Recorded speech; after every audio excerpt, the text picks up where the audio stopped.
DS কোচিংয়ে সবাইকে স্বাগত। আজ আমরা আলোচনা করব আসাম টেটের কিছু প্রশ্নোত্তর নিয়ে সন্ধি, লিঙ্গ এবং বাগধারা থেকে। এর আগের আমাদের 3টি ভিডিওতে ভাষা এবং নত্যবিধি, সত্যবিধি নিয়ে আলোচিত হয়েছে, উপভাষা সহ। আজ আলোচনা করব সন্ধি, লিঙ্গ এবং বাগধারা নিয়ে। তো 1 নম্বর প্রশ্নে বলা হয়েছে, দেখো প্রথমেই আমরা প্রশ্নে চলে গেলাম। 1 নম্বর প্রশ্নে বলা হয়েছে পাণিনি সন্ধির যে অপর নাম দিয়েছেন। আমরা সন্ধির শব্দের অর্থ জানি মিলন, কিন্তু পাণিনি আরেকটি নাম দেন, সেটা হচ্ছে সংহিতা। 2 নম্বর, কটোক্তি শব্দে যে দুটি বর্ণের মিলনে সন্ধি সম্পন্ন হয়েছে। অর্থাৎ এখানে দেখো স্বরধ্বনি, তোমরা যদি স্বরসন্ধি করো, স্বরসন্ধিতে এই নিয়মগুলি পাবে। এখানে কোন নিয়মটি অনুকরণ করা হয়েছে, এখানে অনুসৃত হয়েছে। এখানে দেখো রস্যু প্লাস রস্যু, দীর্ঘ প্লাস দীর্ঘ। এটা কিভাবে বের করবে? এক্সামে যদি এরকম প্রশ্ন আসে তাহলে কিভাবে বের করবে? আমি বের করার প্রসেসটা বলেছি। দেখো এটাকে ভাঙো, কটু যোগ উক্তি। কেমন হবে কটু যোগ উক্তি?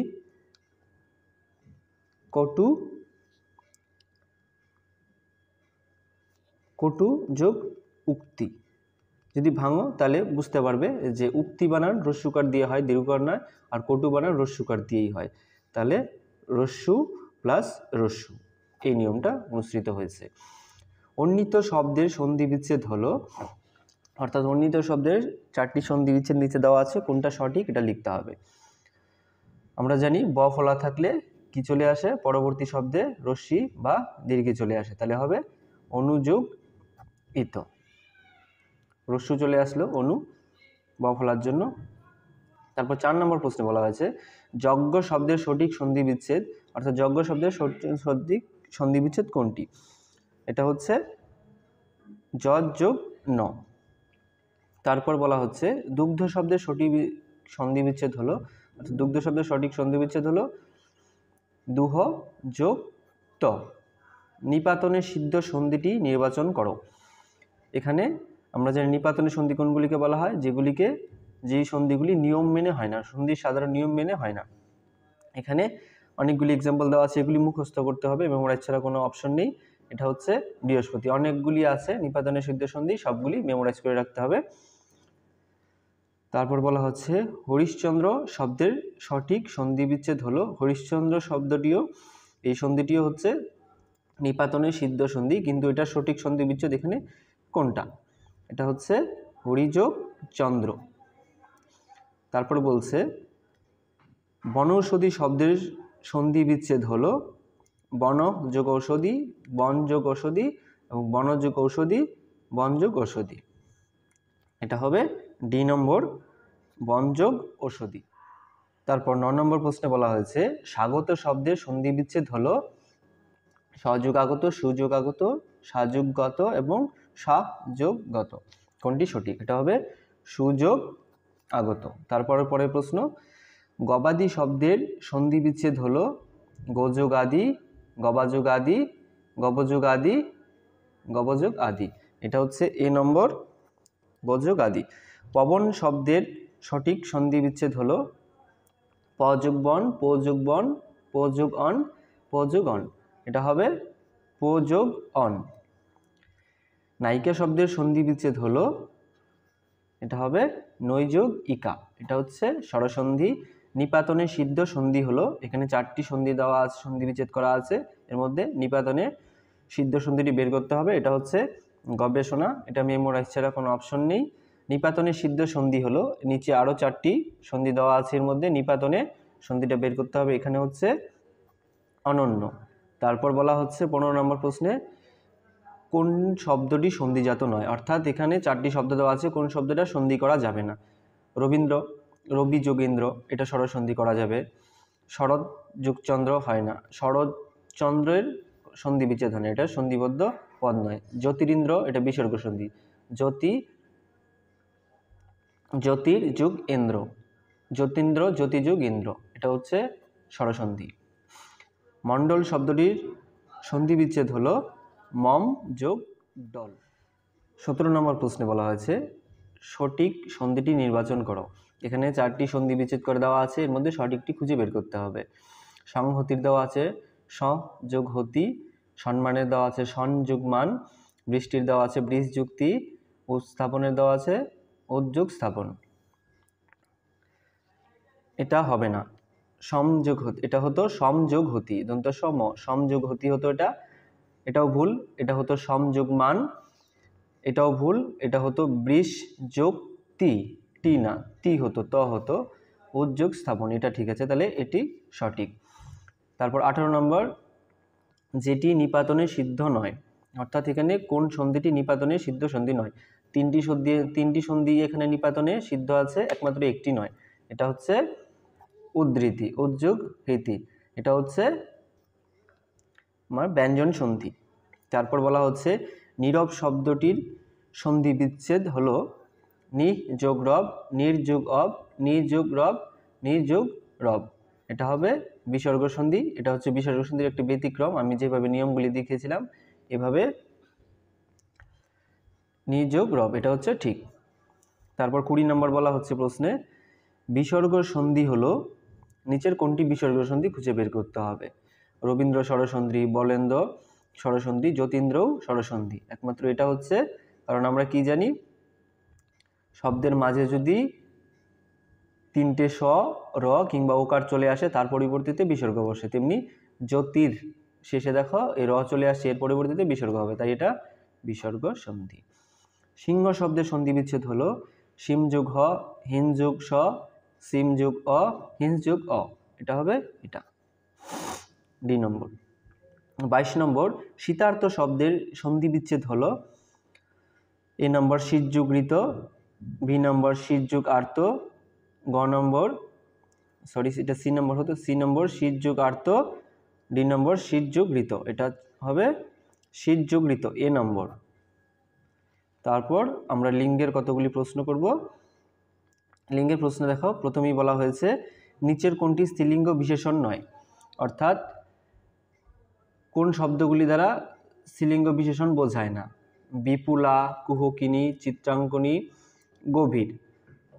দেখো বিপুলা, কুহকিনী, চিত্রাঙ্কনী 3টি শব্দই কিন্তু আমরা নারীদের ক্ষেত্রে ব্যবহার করি, একমাত্র গভীর আমরা সব ক্ষেত্রেই ব্যবহার করি, তাহলে এটা হচ্ছে স্ত্রীলিঙ্গ বিশেষণ নয়, বাকি 3টেই হচ্ছে স্ত্রীলিঙ্গ বিশেষণ।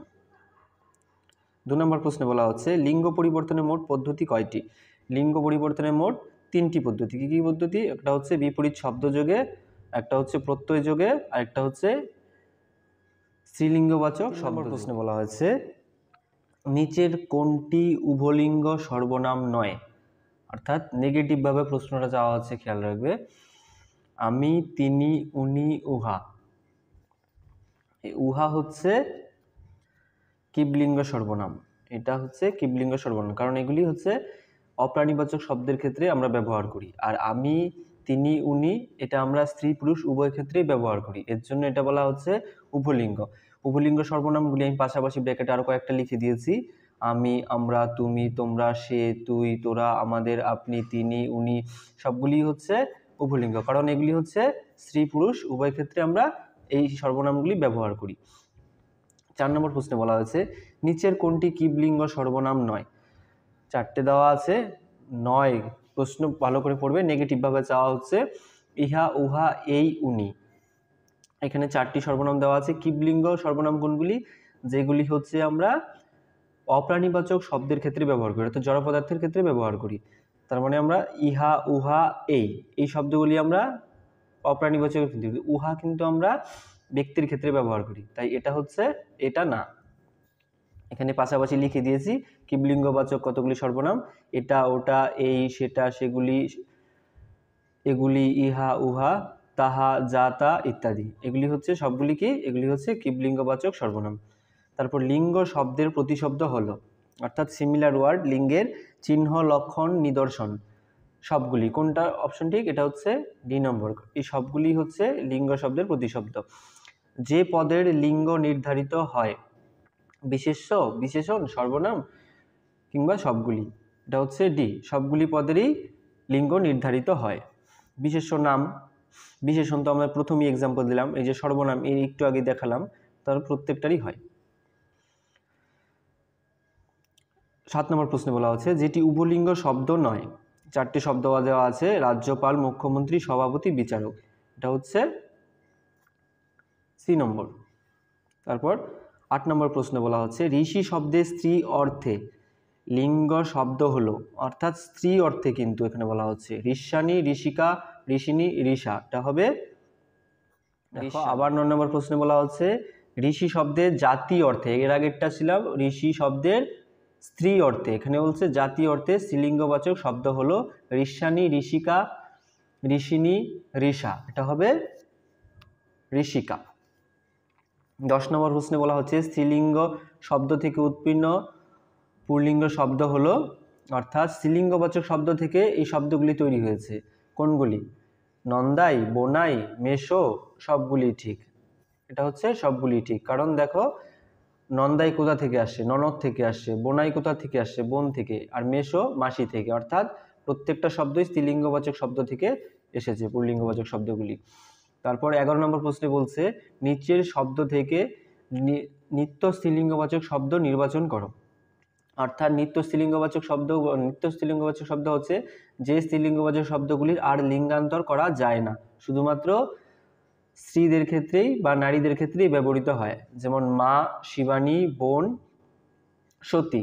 মা হয়, দেখো মার বিপরীত হচ্ছে বাবা, শিবানী শিব, বোন ভাই, কিন্তু সতীর কোনো লিঙ্গান্তর হয় না। নিচের কোনটি নিত্য পুল্লিঙ্গবাচক শব্দ নয়? নেগেটিভভাবে প্রশ্ন চাওয়া হচ্ছে। দেখো যে বলা হচ্ছে কোন শব্দটা নিত্য পুল্লিঙ্গবাচক শব্দ নয়, অর্থাৎ কোন পুল্লিঙ্গবাচক শব্দটির আর লিঙ্গান্তর সম্ভব নয়।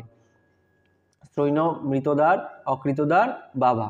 এখানে বাবা হবে, কারণ বাবার লিঙ্গান্তর সম্ভব। বাবা হচ্ছে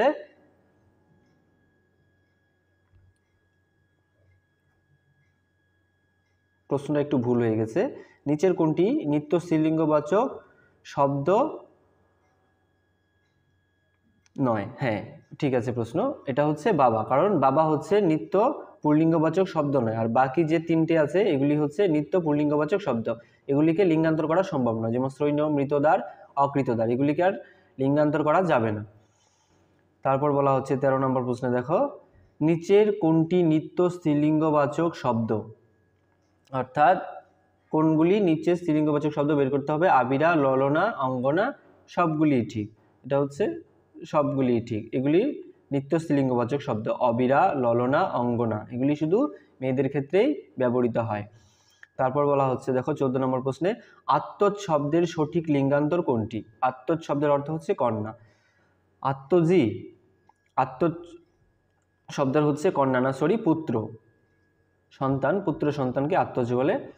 আত্মজি, আত্মজি, আত্মজা কোনোটিই নয়, এটা হচ্ছে আত্মজা। আত্মজা হচ্ছে কন্যা। সুখ শব্দের সঠিক লিঙ্গান্তর কোনটি? 15 প্রশ্ন, 15 নম্বর। সুখী, সুখী, শাড়ি কোনোটিই নয়, এটা হচ্ছে শাড়ি। তারপর কি বলছে দেখো ইন দীর্ঘই স্ত্রী প্রত্যয় যোগে সঠিক লিঙ্গান্তর কোনটি? আমরা জানি প্রত্যয় যোগে লিঙ্গান্তর করা হয়, এটা হচ্ছে প্রত্যয় যোগে। কি হচ্ছে দেখো এখানে বলছে যোগিনী, ভবানী, জননী, বাঘিনী।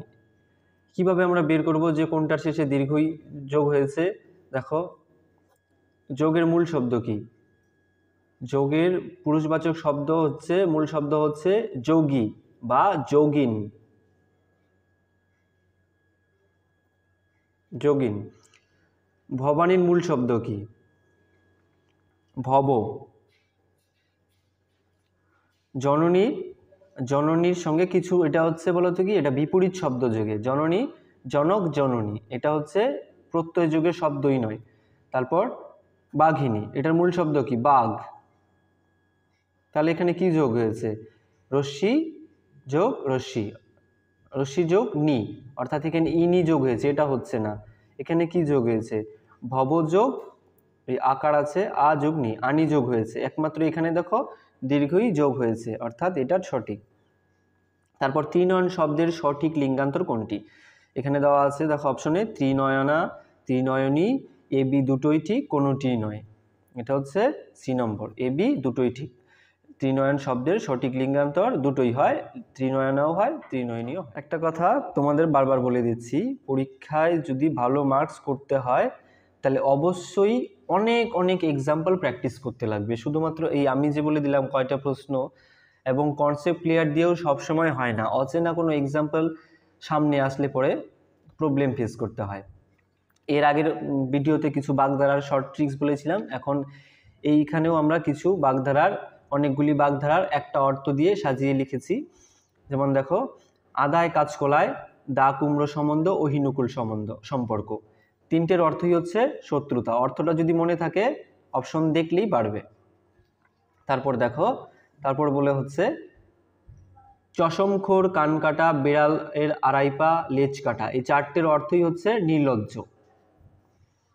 তারপর দেখো এখানে বলা হচ্ছে জগা খিচুড়ি, আতখেচড়া, 36 জাতে কাণ্ড, তুর্কি নাচন, 9-6, হজবরল, চণ্ডীপাঠ, লেজে গোবরে করা, কাগা সগা গোলমাল বা গোলমালে, এই সবগুলির অর্থই হচ্ছে বিশৃঙ্খলা। তারপরে বলা হচ্ছে দেখো তাসের দেশ, শরতের শিশির, ভালুকের জ্বর, জলের আলপনা, জলের দাগ, পদ্মপাতার জল, বালির বাঁধ, সবগুলির অর্থই হচ্ছে ক্ষণস্থায়ী। এই শব্দটা ঠিকভাবে দেখা যাচ্ছে না, এটা হচ্ছে ক্ষণস্থায়ী। তারপর ভেজা বিড়াল, বক ধার্মিক, বর্ণচোরা, বিড়াল তপস্বী, তুলসী বনের বাঘ, সবগুলির অর্থই হচ্ছে ভণ্ড। তারপর বলা হচ্ছে কাঁঠালের আমসত্ত্ব, পশ্চিম দিকে সূর্য ওঠা, কুমিরের সন্নিপাত, সোনার পাথরবাটি, ব্যাঙের সর্দি, সবগুলির অর্থই হচ্ছে অসম্ভব বস্তু। তো তোমাদের এক্সাম তো প্রায় চলেই আসলো, জানি না কটা ভিডিও দিতে পারবো, হয়তো আর 1-2টি ভিডিও দিতে পারবো। তো ভিডিওটা যদি ভালো লাগে অবশ্যই লাইক, শেয়ার এবং সাবস্ক্রাইব করবে। এক্সাম খুব কাছাকাছি এবং খুব প্রচুর পরিমাণে শেয়ার করবে। ঠিক আছে, সবাই ভালো থেকো, দেখা হচ্ছে পরবর্তীতে এরকম কোনো ভিডিওতে।